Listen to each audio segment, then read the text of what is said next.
Hello and welcome.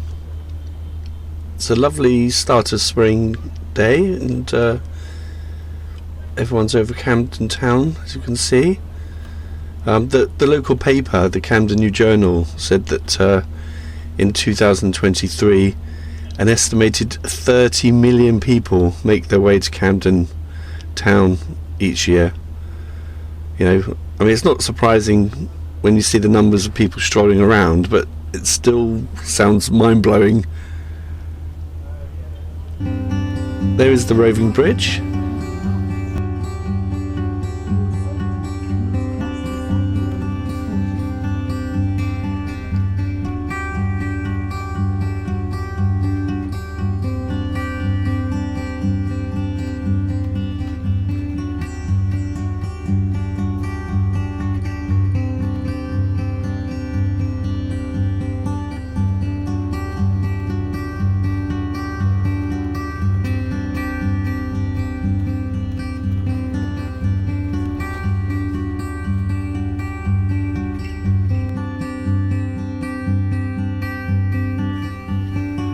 Here's the stables.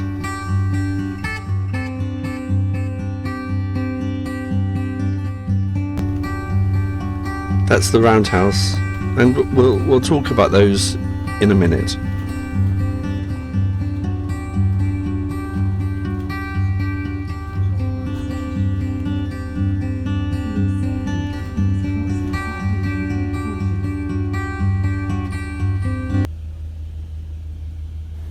This is Chalk Farm. We'll start here today. The whole area is built on London clay, so Chalk Farm doesn't get its name from chalky soil. The name seems to come from the medieval English word chaldecott, which I think means an isolated or cold dwelling, and that's what it was called in the 1200s. And then Henry VIII bought part of the manor of Rugmere, which went from Regent's Park to what is now Chalk Farm. And so in the 1600s there were upper and lower Chalcott farms.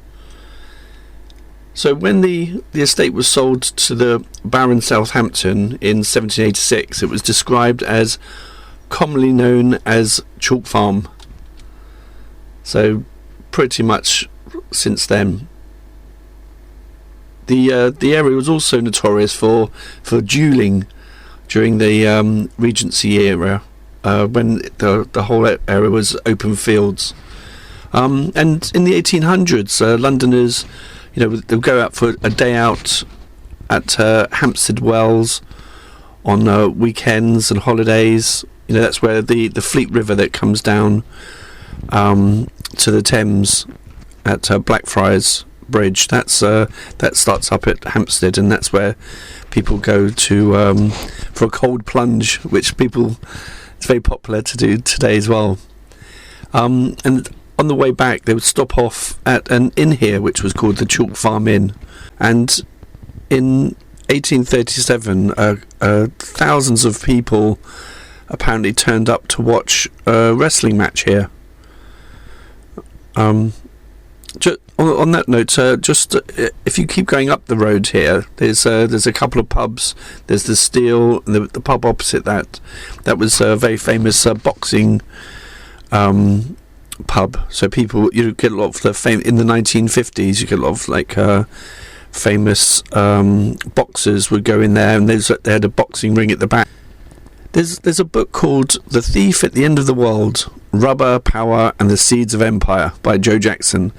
And Joe Jackson describes how Henry Wickham, who is widely recognised for bringing rubber to the UK, he smuggled rubber seeds out of Brazil, and he grew up on Haverstock Hill in the early 19th century.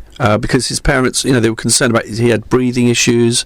They wanted to have clean air around him, away from smoky London town. So this was just before the area stopped being used as an active agricultural land, and the Birmingham Railway, moved in and had its London, like the train terminus for was at Chalk Farm.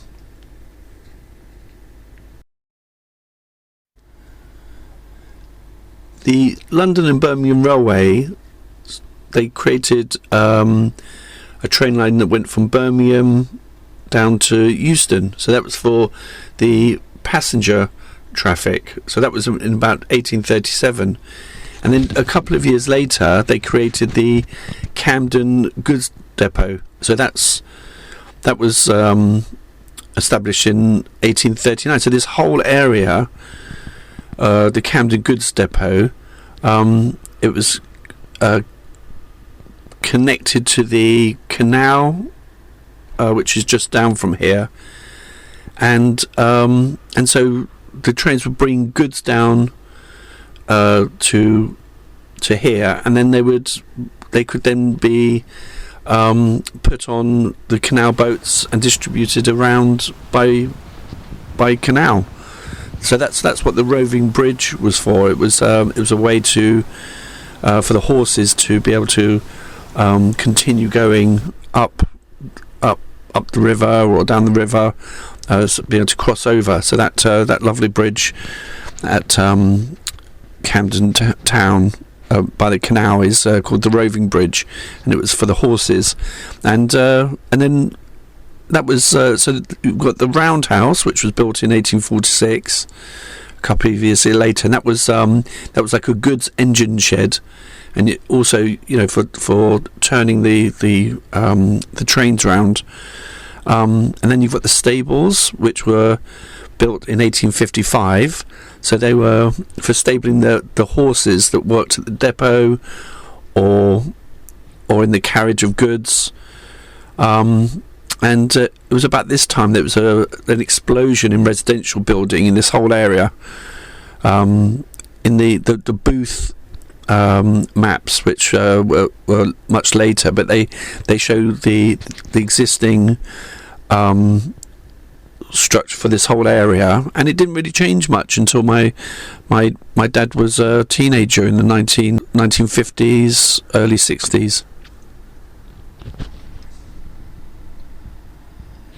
And one of the most important businesses that the goods depot dealt with was wine, beer and spirits. There's a company called WWII Gilbey, and they were the largest firm in the world trading at the end of the 19th century. So it's this area would have been absolutely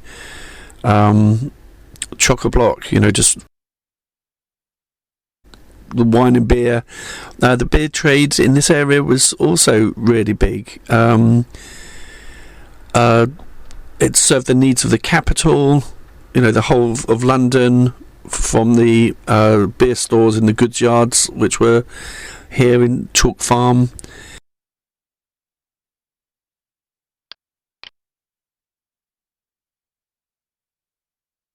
And then they came from the Midlands down to here, and then they're distributed out. And I think in the local community around Chalk Farm, you have a very large number of railway workers.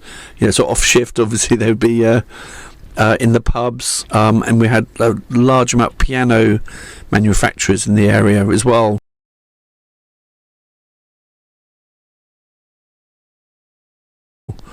Who were then selling pianos to the West End showrooms.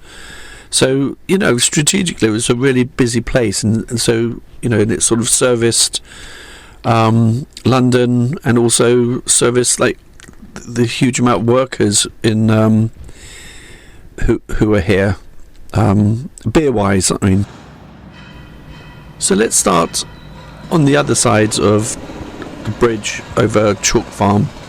So this is the first of 4 videos. So this one's about Chalk Farm, the second one's a walk over to Camden Market and the canals, and then the third and fourth one is about the pubs in the area, just the history of the pubs in this area, because there's a lot of them.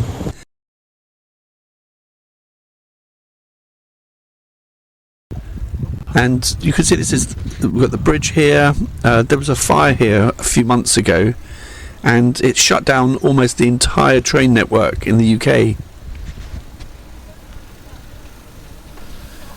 On that day I was going to work, and I ended up at Euston, and everything was like shut down, like the entire area, people just standing around wondering what to do. They're showing the trains as far as Glasgow being delayed by hours. So for me personally, I got a bus. I was going to Wembley, so I had to get a bus from Euston to Wembley, and it took 90 minutes. So again, it was there was a fire in a building just below the bridge here. And my granddad came down to London from Buckinghamshire as a teenager to look for work, and he got a job here cleaning the trains in this depot. So by day, obviously cleaning the trains, and then this is where he would sleep. They would have the railwaymen, the workers' lodgings here. And I'm sure it was much more basic accommodation than it is now. And when the Second World War came, he was enlisted in the infantry and sent off to Egypt to join the North African move into Italy. However, the ministry must have seen his work record, and that he'd worked on trains, so he was brought back to England, and then he was sent to Normandy on D-Day +7, so 7 days after the invasion had started, and then he had to work on the supply trains. So he got so he was on the trains being sent into Belgium to supply the and then he was working on the supply trains that started moving into Belgium at the time.